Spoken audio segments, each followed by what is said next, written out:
नमस्कार दोस्तों।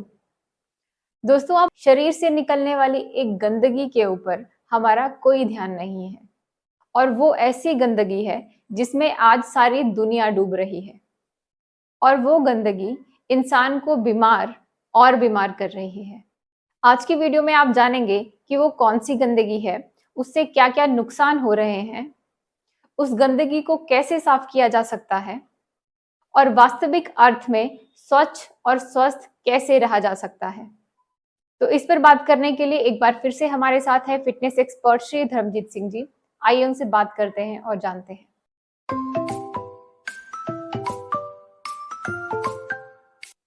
जी सर, तो सबसे पहले तो मैं यही जानना चाहूंगी कि जिस गंदगी की हम बात कर रहे हैं, जिस गंदगी के बारे में आज हम जानेंगे और जो हमें इतना नुकसान पहुंचा रही है लेकिन हमें उसके बारे में पता ही नहीं है, वो कौन सी गंदगी है? सबसे पहले तो सभी देखने सुनने वालों को सत श्री अकाल, नमस्कार। आमतौर पर हमारा जो शरीर है ये 4 तरह की गंदगी छोड़ता है और हर गंदगी को हम अपने शरीर से दूर कर देना चाहते हैं। जिसमें से पहले नंबर पर जो गंदगी आती है वो स्टूल है। जब भी कोई बच्चा पोटी करता है तो सबसे प्रायोरिटी हम देते हैं कि उसको जल्द से जल्द उसकी पोटी को उठा करके कहीं दूर कर दिया जाए और उसको अच्छी तरह से साफ कर दिया जाए। तो पहली गंदगी तो ये है। और दूसरी गंदगी होती है यूरिन। सभी यूरिन करते हैं और कोशिश होती है कि इस यूरिन को भी अपने शरीर से हम दूर इमीडिएट कर देते हैं। तीसरी गंदगी जो है वो स्वेट है, यानी कि पसीना है। और पसीना भी जब आता है, अगर उसको ज़्यादा देर तक साफ नहीं किया जाए तो इचिंग होने लगती है और हमें अनकंफर्टेबल फील होने लगता है।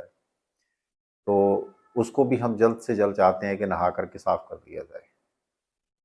लेकिन इन तीनों गंदगियों की जो कुल मात्रा है, अगर इस पर हम बात करें तो जो यूरिन है वो तो ज़्यादातर पानी है और इसमें जो सॉलिड जो पार्टिकल्स निकलते हैं गंदगी के, अगर उनको नापा जाए तो ये ज़्यादा से ज़्यादा 5 से 10 ग्राम होते हैं।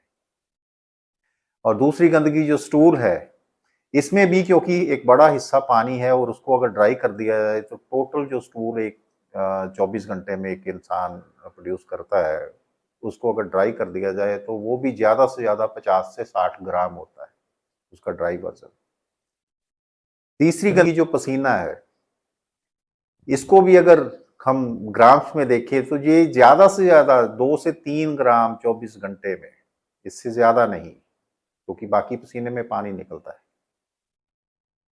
लेकिन चौथी गंदगी जो सबसे ज़्यादा महत्वपूर्ण और सबसे ज़्यादा हम शरीर से निकालते हैं, वो है कार्बन डाइऑक्साइड। कार्बन डाइऑक्साइड जो है ये इनविजिबल है, दिखाई नहीं हमें देती ये गंदगी, लेकिन ये आपको पता है कि ये अप्रॉक्सीमेटली एक ह्यूमन बीइंग 24 घंटे में 1 केजी 1 किलो कार्बन डाइऑक्साइड छोड़ता है। और ये जो गंदगी है, ये भी कुदरत का नियम है। आप देखो, जब हम जंगलों में रहते होंगे तो हवा चल रही होती है तो इमीडिएट बाहर के एनवायरनमेंट में वो हवा उस गंदगी को हमसे दूर ले जाती है और जब वो दूर चली जाती है तो हमें किसी तरह का वो नुकसान नहीं पहुंचा पाती। लेकिन आज जब हम बंद माहौल में रहना स्टार्ट हो गए हैं, जैसे मैं अक्सर कहता रहता हूँ कि आज की ज़िंदगी जो हमारी घर, गाड़ी और ऑफिस, और ये तीनों ही बंद हैं, तीनों ही पैक हैं। और यहाँ ये गंदगी, कहाँ कहूँगा तो गलत नहीं होगा कि उसी गंदगी में हम डूबते चले जाते हैं। जितना समय ज़्यादा बीतता जाता है उतना ही वो गंदगी बढ़ती चली जाती है और हम, अगर सुबह से शाम हो जाती है तो शाम तक अगर एक ऑफिस में बैठा इंसान उस गंदगी में डूब जाता है। अगर कमरे में सो रहा है तो कमरे में सोते हुए उस गंदगी में डूब जाता है। तो ये एक ऐसी गंदगी है जिसके अब नुकसान सामने आ रहे हैं जब रिसर्च हो रही है। तो ये सबसे भयंकर गंदगी है। जी सर, तो आगे मैं आपसे जानना चाहूंगी कि इस गंदगी का हमारे शरीर पर क्या असर हो रहा है? इस गंदगी का हमारे शरीर पर असर, अगर मैं कहूँ तो आज के जितने भी डिसऑर्डर्स हैं, जो आज जिनको हम बीमारियां मानते हैं, तरह तरह के डिसऑर्डर जो शरीर में हो रहे हैं, कैंसर से लेकर के, चाहे वो डायबिटीज़ है, चाहे वो जोड़ों की प्रॉब्लम है, चाहे हार्ट अटैक है, चाहे इन सभी के साथ इस गंदगी का गहरा संबंध है। अब सवाल उठता है कि ये किस तरह से हमें इफ़ेक्ट कर रही है। तो जो ह्यूमन बॉडी है, ये परमात्मा ने इसको डिज़ाइन किया है कि एक ऐसे एनवायरनमेंट में ये स्वस्थ रह सकती है जिसमें कार्बन पार्टिकल्स जो हैं, ये इसका जो मात्रा है पर मिलियन पार्टिकल्स कार्बन डाइऑक्साइड के जो है वो 250 तक रहें, तो ये एक आइडियल एनवायरनमेंट इसके लिए होता है। लेकिन जब ये एनवायरनमेंट में ये कार्बन डाइऑक्साइड जहाँ बढ़ जाती है, जैसे-जैसे ये बढ़ती है, तो ये सबसे बड़ा घातक काम हमारे शरीर में जो इसके साथ होता है कि जैसे ही हमारे शरीर के ब्लड में कार्बन डाइऑक्साइड बढ़ती है, तो इसका जो पीएच है, वो बदलने लगता है। हम सभी जानते होंगे कि जो पीएच है, ये 0 से लेकर 14 तक इसको नापा जाता है। 7 जो है वो न्यूट्रल पॉइंट है और 7 से अगर 14 की तरफ जाओगे तो ये अल्कलाइन होता है और 7 से नीचे की तरफ जितना आएगा वो एसिडिक होता है। और सदियों पहले हमारा आयुर्वेद इस चीज़ को जान चुका था और हमें आगाह करता रहा है कि आप अपने शरीर का एनवायरनमेंट जो है वो एसिडिक मत रखिए और वो आइडियल जो है वो 7.4 है। यानी कि थोड़ा एल्कलाइन की तरफ, न्यूट्रल से थोड़ा एल्कलाइन की तरफ। अब ये अगर एल्कलाइन की तरफ रहता है तो ऐसे एनवायरनमेंट में वो हमारे सेल्स के लिए, हमारे पूरे सिस्टम के लिए, सब हार्मोन्स के लिए, एक-एक सेल के लिए एक आइडियल एनवायरनमेंट है, जिसमें उसमें सही ढंग से परफॉर्म करना होता है। लेकिन जैसे ही ये अगर चेंज हो जाए, ये एसिडिक की तरफ आ जाए, तो हर एक पैरामीटर चेंज होने शुरू हो जाते हैं। यानी कि हमारा शरीर जो है वो डिसऑर्डर की तरफ जाने लगता है। कोई भी हार्मोन प्रॉपर्ली नहीं बनेगा, कोई भी सेल की फंक्शनिंग बदल जाएगी, कोई भी न्यूट्रिएंट जो बॉडी में जा रहा है उसका टेक्सचर बदल जाएगा। हर चीज़ का एक एक जो है वो आइडियल एनवायरनमेंट में रहना बेहद ज़रूरी है। तो अब आपको हैरानी होगी कि जब इंसान एक बंद कमरे में, एक 2 इंसानों को अगर रात भर सोने के लिए 12 घंटे के लिए एक कमरे में बंद कर दिया और कमरे का साइज़ हो 12 बाई 12 बाई 12, यानी कि 12 फुट चौड़ा, 12 फुट लंबा और 12 फुट ऊँचा।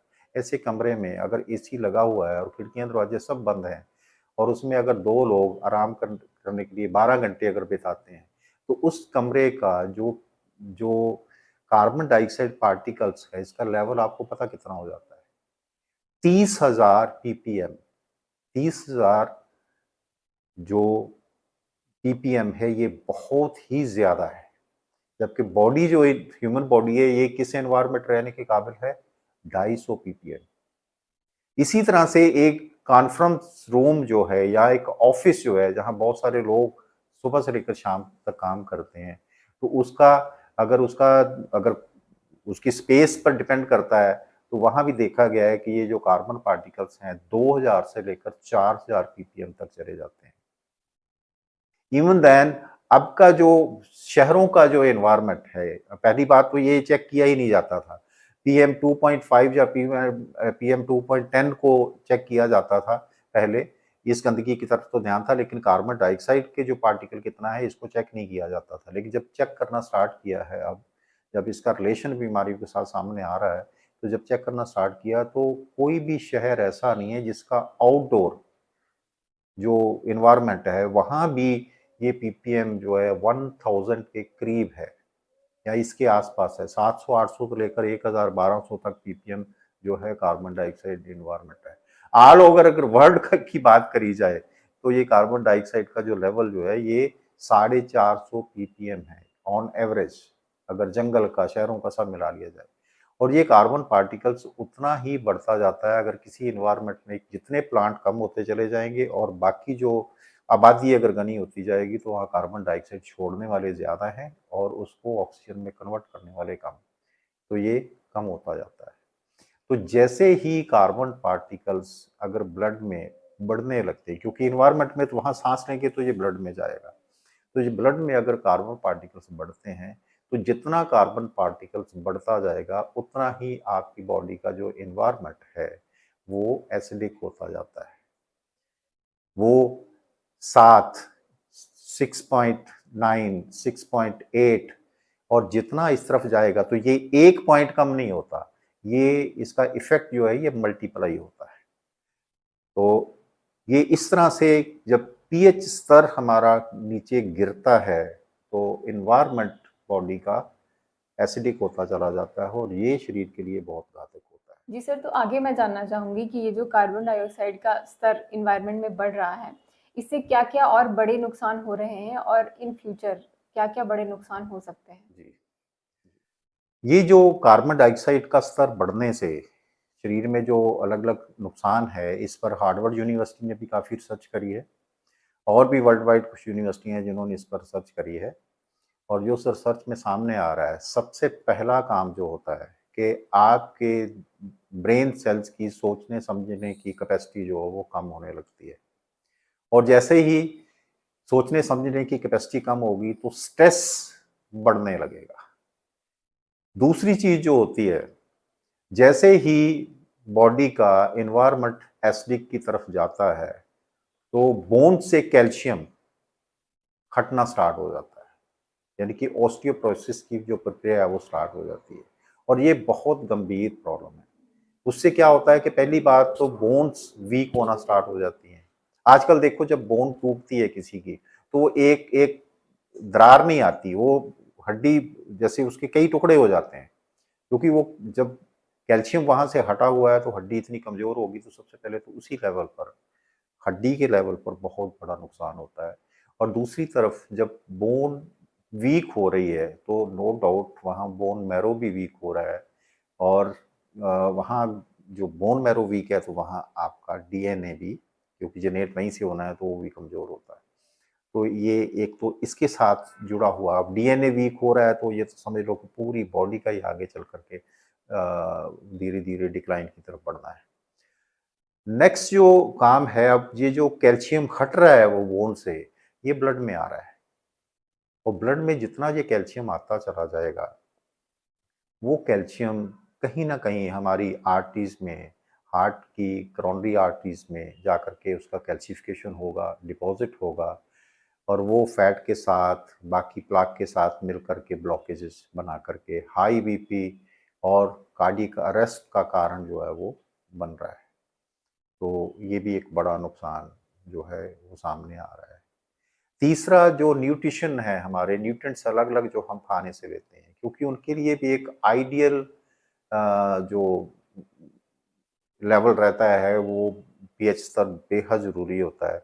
जैसे आप, मैं फॉर एग्जांपल ले रहा हूँ कि वो जो दूध अगर है तो दूध में अगर आप जब खट्टा डाल देते हो तो उसका पीएच स्तर ही बदलता है, तभी वो जो दूध का लिक्विड फॉर्म में रहने की जो प्रक्रिया है वो बदल करके वो टूट करके पानी से अलग हो जाता है, जो उसका सॉलिड जो है अलग होने लगता है।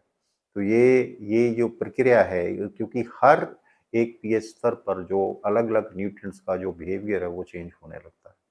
तो ये भी अगर बॉडी में एनवायरनमेंट अगर चेंज हुआ है तो वहाँ भी बहुत सारे उसके बाई प्रोडक्ट्स जो है बनने लगते हैं जो बॉडी में कहीं यूटिलाइज ना हो करके कहीं ना कहीं वो हमारे लिए प्रॉब्लम का क्रिएट करना स्टार्ट हो जाते हैं। और नेक्स्ट जो होता है कि जब पीएच स्तर बदलता है तो वो आपके सेल्स का डिजनरेशन यानी कि ऑक्सीडेशन जो है सेल का वो बढ़ जाता है, जिसके कारण कहीं भी इंफ्लेमेशन बॉडी में हो सकती है, कहीं भी ये डैमेज बढ़ करके आगे और गंभीर समस्याएं हो सकती हैं। तो ये बहुत सारी गंभीर समस्याएं इस प्रक्रिया के साथ जुड़ी हुई है जिसका हमें समाधान करना चाहिए और जिस पर हमें बहुत कॉन्शियस होने की ज़रूरत है। जी सर, तो ये सब जानने के बाद आगे यही चीज़ दिमाग में आती है कि इसका हल क्या है? जी, हमारे इंडिया के एक leading scientist doctor Vipin Gupta, वो इसके सॉल्यूशन में कहते हैं चलो भाग चलें जंगल की ओर। यानी कि ऐसे माहौल में हम रहें जहाँ प्लांट्स ज़्यादा हों और जीव कम हो। जितना जीव कम होगा उतना ही कार्बन डाइऑक्साइड कम प्रोड्यूस होगी और जितना प्लांट्स ज़्यादा होंगे उतने ही उस कार्बन डाइऑक्साइड अगर आई भी है तो उसको ऑक्सीजन में कन्वर्ट करने का साधन ज़्यादा होगा। ये इससे बचने के लिए हमें क्या करना है कि सबसे पहले तो हम अपने घरों के खिड़कियां दरवाजे खोलें। जो एसी है उसका लालच ना करें, उसको हम छोड़ें, क्योंकि एसी की हवा से सिर्फ एक ठंडक मिलेगी, लेकिन साथ ही साथ बहुत सारी बीमारियां भी हैं। तो ये तो पहले भी पता था कि बीमारियां ऐसे, लेकिन अंदर रीजन क्या है, किस घटनाक्रम की वजह से हो रही हैं, अब ये सारा स्पष्ट है, क्लियर है, रसद से अब सामने पता चल चुका है। तो पहला काम तो यही करना है कि खिड़कियां दरवाजे घर करके खोल करके अपने घर की जो हवा है उसको क्रॉस वेंटिलेशन हम करवाएं, बाहर की ताज़ी हवा को अंदर आने दें, जो जो प्लांट की तरफ से आएगी, और वो ताज़ी हवा और यूज जो एयर है कार्बन डाइऑक्साइड को बॉडी घर से बाहर भी निकालेगी। दूसरा, जहाँ तक हो सके हम जितने ज़्यादा प्लांट लगा सकते हैं अपने आजू बाजू उनको लगाएं। अपने घरों में जहाँ जहाँ हमें जगह मिले वहाँ प्लांट्स हो जाने चाहिए। इवन देन कि घर के अंदर भी इंडोर प्लांट्स को हम लगाएं, बाहर भी बढ़ा दें और अंदर भी बढ़ा दें। जितने हम पौधों को बढ़ा देंगे, हम रेशो को अगर बैलेंस करें, हम जंगल की रेशो वाली जो है वो उस हिसाब से लेकर आएँ। ये जो घनी आबादियाँ हैं वहाँ उनको थोड़ा-सा हम उसमें ना रहें, उसको ऐसी जगह ढूँढें जहाँ पे आबादी कम हो, वहाँ पर रहना ज़्यादा अच्छा है, और जहाँ प्लांट जो है वो हों, और हम जहाँ भी रहते हैं अपने आजू-बाजू जहाँ भी संभव हो सकता है, वहाँ पौधे लगा दें। गमलों में लगा दें, ज़मीन में लगा सकते हैं तो ज़मीन में लगा दें, जितना हम, क्योंकि वही इस समस्या का हल है। और नेक्स्ट जो हमें काम करने चाहिए कि सुबह की जो सैर है, वो पार्क में जा कर के, क्योंकि 2 तरह का एनवायरनमेंट देखिए थे, एक तो घर है, तो घर के अंदर तो ये बहुत भयंकर स्थिति में ये कार्बन डाइऑक्साइड भरी हुई है। आप बाहर भी निकल जाओ, तो जब बाहर निकलोगे तो 2 जगह आपको मिलेंगी। एक आप रोड के किनारे-किनारे चल रहे हो, वो भी आपको खुली जगह ही मिलती है, लेकिन एक पार्क के अंदर चले जाते हो। तो जब पार्क में चले जाते हो तो वहाँ क्या है, टोटल ग्रीनरी है। वहाँ घास है, चारों तरफ हरियाली ही हरियाली है, तो वहाँ फिर क्या होगा कि ऑक्सीजन का लेवल ज़्यादा होगा और कार्बन डाइऑक्साइड का कम होगा। क्योंकि वहाँ फिर वही बात आ जाती है कि कार्बन डाइऑक्साइड को ऑक्सीजन में कन्वर्ट करने के लिए वहाँ ज़्यादा है माहौल। तो हम जहाँ तक हो सके दिन में भी हम अगर एक्सरसाइज भी करनी है, तो आज तो अच्छी बात है कि हर एक पार्क में जिम बन रहे हैं, तो वहाँ पर जाकर के एक्सरसाइज करें, वहीं पर जाकर के हम अपना जो सैर भी करें, जॉगिंग करें, जो भी करना है। या अगर कहीं आपके शहर के पास नज़दीक ही जंगल है तो वहाँ चले जाएँ। तो जितना भी हम नेचर के करीब जा सकते हैं हम जाएँ, मैक्सिमम ऑक्सीजन को लें, कार्बन डाइऑक्साइड को अपनी बॉडी में कम करें, तो कितनी सारी बीमारियाँ जो अपने आप ठीक होने लगती है। सेहतवन नाम की संस्था जो भोपाल के पास डॉक्टर विपिन गुप्ता जी ने जो बनाई है, वहाँ ये इस चीज़ पर देखा गया कि जो लोग वहाँ आते हैं, इंटरनेशनल लेवल पर लोग वहाँ आकर के अपने ट्रीटमेंट वहाँ क्या होता है, कुछ नहीं, फिर एक सिंपल खाना और वहाँ पर रहना, और लोग कितनी-कितनी गंभीर बीमारियाँ चंद दिनों में ठीक होने लगती हैं। तो इस पर उन्होंने स्टडी किया कि यहाँ ऐसा क्या है कि जो काम घर में नहीं हो सकते, वो यहाँ कैसे हो जा सकते हैं। तो वो एक ही पीछे रीज़न निकला कि वहाँ का जो अ, एनवायरनमेंट है सारा का सारा, वहाँ ऑक्सीजन भरपूर है और कार्बन डाइऑक्साइड नहीं है, और जैसे प्रॉपर ऑक्सीजन मिलती है तो बॉडी का जो एनवायरनमेंट है, पीएच बैलेंस जो है वो सही, पीएच स्तर जो है वो सही होने लगता है। तो हम ये सारे जितने जो कुछ कर सकते हैं इस मामले में, बड़े-बड़े स्टेप हमें उठाने की ज़रूरत है। तो जितना हम ऑक्सीजन के करीब रहेंगे, प्लांट्स के करीब रहेंगे, उतना ही बढ़िया है। यही एक सॉल्यूशन है, और इसका कोई भी सॉल्यूशन नहीं है। जी सर, तो एक बार फिर से आपका बहुत-बहुत धन्यवाद इस जानकारी के लिए। आपका भी बहुत-बहुत धन्यवाद। तो दोस्तों, आज आपने जाना कि हमारे शरीर में से निकलने वाली सबसे बड़ी गंदगी कौन-सी है, और इससे ये स्पष्ट होता है कि वास्तविक अर्थ में स्वच्छ और स्वस्थ कैसे रहा जा सकता है। दोस्तों, वीडियो पसंद आया हो तो इसे लाइक करें, शेयर करें, चैनल को सब्सक्राइब करें, बेल आइकन दबाएं ताकि आने वाली वीडियोस की अपडेट्स आपको मिलती रहे। ऐसे ही और भी जानकारियों के लिए जुड़े रहिए हमारे साथ। आइए मिलकर के बनाएं एक हेल्दी दुनिया। मिलते हैं एक नई वीडियो में एक नई जानकारी के साथ। धन्यवाद।